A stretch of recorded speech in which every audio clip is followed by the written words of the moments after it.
Katanya kepadaku, "Daniel, engkau orang yang dikasihi.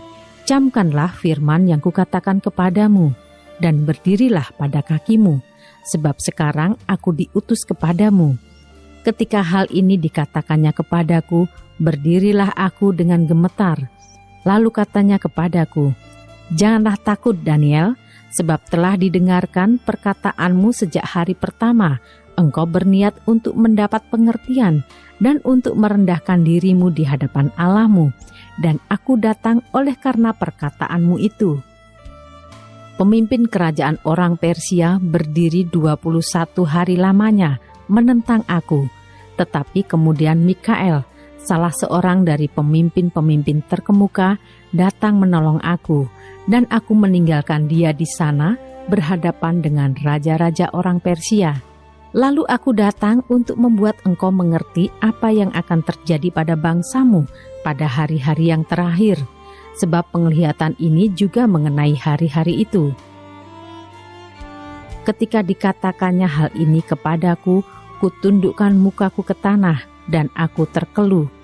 Tetapi sesuatu yang menyerupai manusia menyentuh bibirku, lalu kubuka mulutku dan mulai berbicara.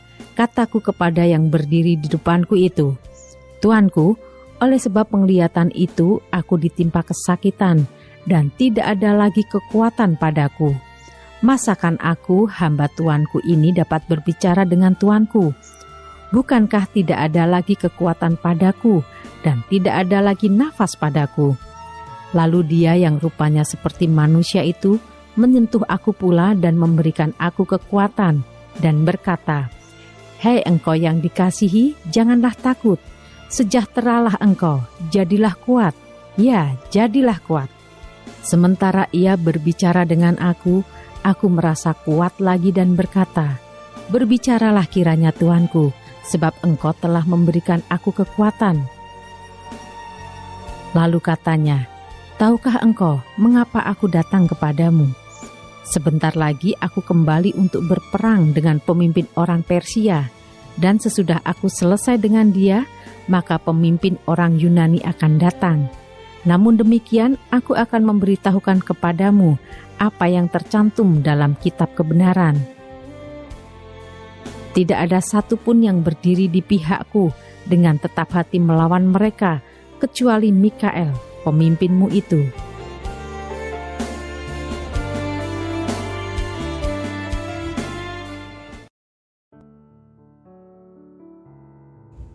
Shalom saudara, apakah hidup itu seperti roda yang berputar? Ada waktu di atas, di mana keluarga kita baik-baik, usaha kita baik, pekerjaan baik, segala sesuatunya baik, anak-anak kita baik. Atau ada waktu kita di bawah, keluarga dalam masalah, usaha ditipu, pekerjaan tidak lancar, cuan juga tidak ada kepastian. Sehingga ketika hidup itu seperti roda, pada waktu kita di atas, kita harus berhati-hati. Karena suatu saat kita akan ada di bawah. Demikian juga, pada waktu kita di bawah, kita harus percaya bahwa suatu saat kita akan di atas. Apakah perjalanan hidup itu seperti itu, saudara? Ataukah juga perjalanan hidup itu seperti air yang mengalir? Ikuti saja apa kata dunia di sekeliling kita. Mengalir saja seperti air. Tapi yang jelas, arahnya sudah pasti ke bawah. Karena tidak pernah air mengalir dari bawah ke atas, tapi dari atas ke bawah. Apakah hidup itu demikian? Daniel 10 ayat yang pertama dikatakan, pada tahun ketiga pemerintahan Kores, raja orang Persia, suatu firman dinyatakan kepada Daniel.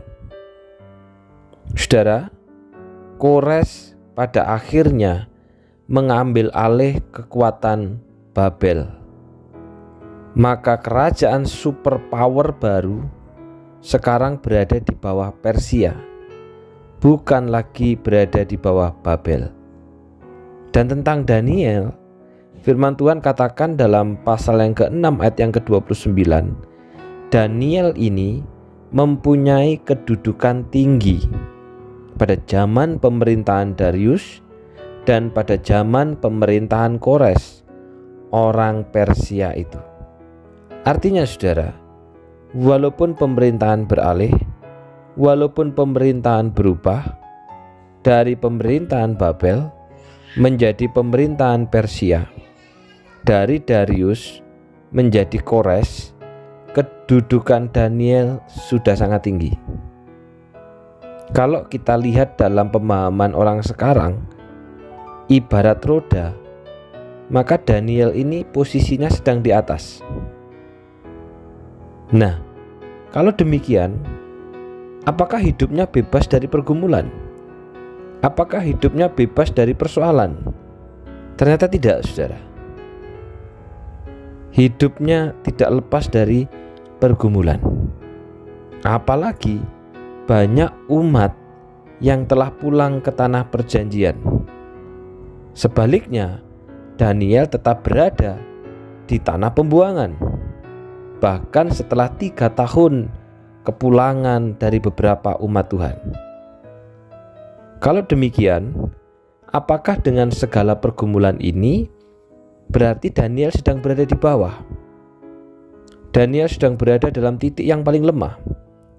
Ternyata jawabannya adalah tidak. Mengapa? Karena di dalam ayat yang ke-20 dikatakan, tahukah engkau mengapa aku datang kepadamu?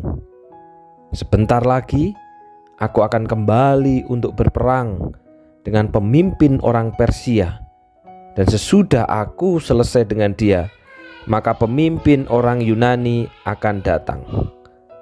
Umat dikalahkan Babel bukan karena Babel kuat, namun karena Allah yang menyerahkan umatnya untuk dikalahkan Babel. Sebab mereka tidak taat dan memberontak kepada Allah. Kemudian Babel dikalahkan Persia, bukan karena Persia hebat, namun karena Allah yang menyerahkan Babel ke dalam tangan Persia. Selanjutnya Persia akan dikalahkan Yunani, dan itu juga karena Allah yang menyerahkan Persia ke tangan Yunani. Allah lah yang memegang kedaulatan atas hidup manusia. Sekuat apapun manusia ataupun bangsa, apabila Allah yang menyerahkan, mereka juga akan jatuh dan kalah.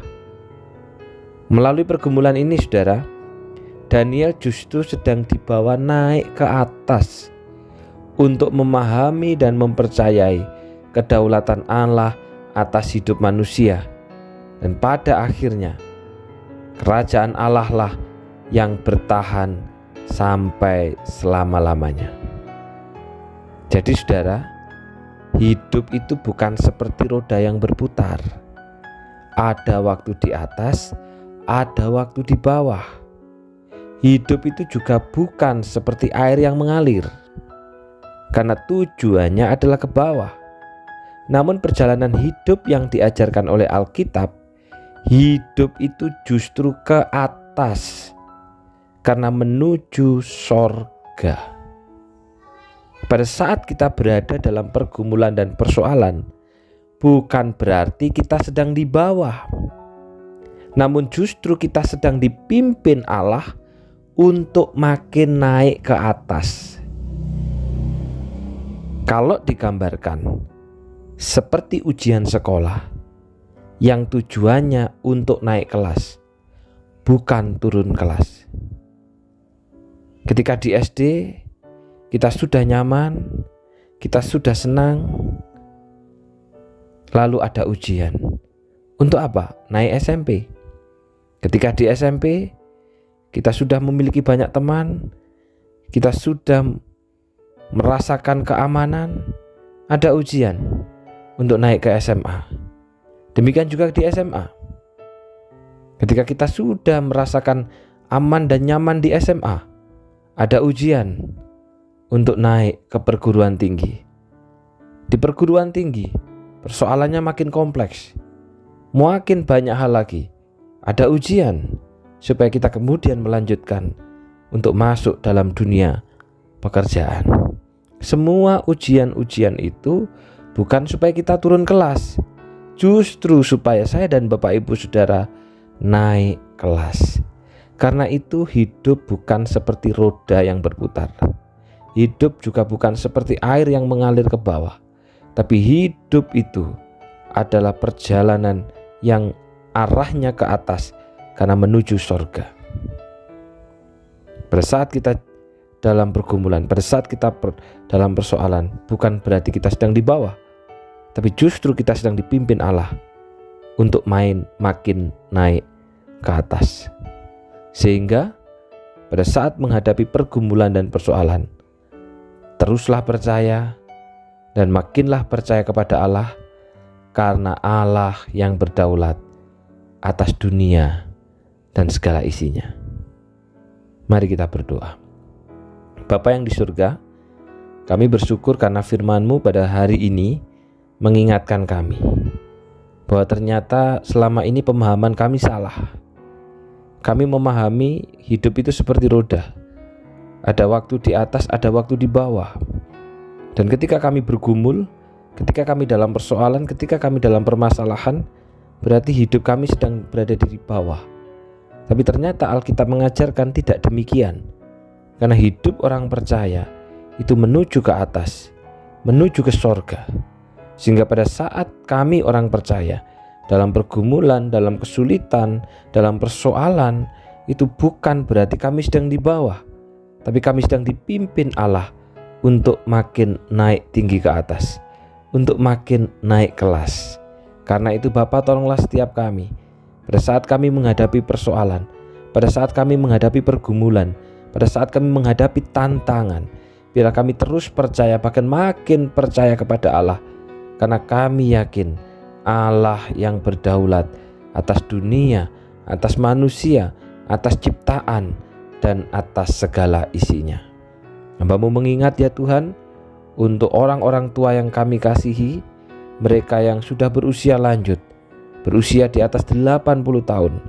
Berdoa untuk Bobo Naomi, berdoa untuk Bobo Ong Siu Kim, berdoa untuk Bobo Tong Siu Yin, berdoa untuk Bapak Sukatmin Raharjo, Bapak Budi Legowo, Bobo Tong Fong Sien, Ibu Go Iing, Bapak Chandra Joko Juan, Bobo Chu Wan Ju, bahkan saudara-saudara kami yang lain yang tidak hamba-Mu sebutkan. Hamba-Mu berdoa Bapa, kiranya Engkau yang memberikan kekuatan kepada saudara-saudara kami, kepada orang tua yang kami kasih ini. Mungkin di antara orang-orang tua kami ini ada yang merasa bahwa saat ini mudah untuk lupa, sulit untuk mengingat sesuatu. Tetapi sesungguhnya kebaikan Allah itu masih nyata, karena orang tua yang kami kasih masih dapat mengingat banyak hal di dalam hidupnya. Karena itu Bapa, hamba-Mu berdoa, kiranya Engkau terus menggenggam erat daripada orang-orang tua yang kami kasih ini, supaya tetap menaruh harapan, cintanya, kepercayaannya kepada Allah yang adalah berdaulat atas hidup manusia. Terima kasih Bapa, inilah doa dan permohonan kami, di dalam nama Tuhan Yesus kami sudah berdoa. Amin. Tuhan memberkati.